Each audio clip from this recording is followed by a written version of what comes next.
नमस्कार. आज आपण रानमेवा करवंद या फळाबद्दल माहिती घेणार आहोत.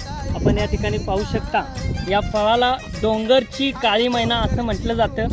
शरीरातील उष्णता कमी करण्यासाठी तसेच पचनक्रिया सुधारण्यासाठी अतिशय उपयुक्त असे फळ आहे. जे खाल्याने आपल्याला व्हिटॅमिन सी मिळते. असा हा रानमेवा आहे.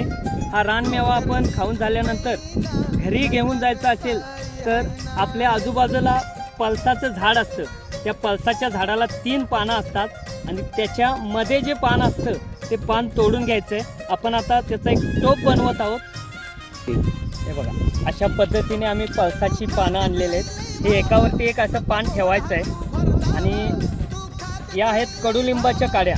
कडुलिंबाची पान झडती झाल्यानंतर ह्या अशा काड्या आपल्याला मिळतात कडुलिंबाच्या झाडाखाली.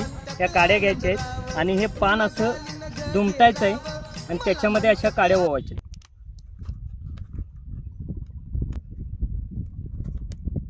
हे पहा, अशा पद्धतीने आपण टोप बनवून घ्यायचा आहे आणि याच्यामध्ये करवंद संकलित करायचे.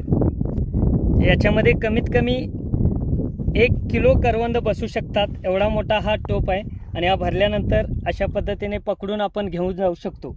आपल्याला माहिती कशी वाटली कमेंट करून नक्की सांगा. धन्यवाद.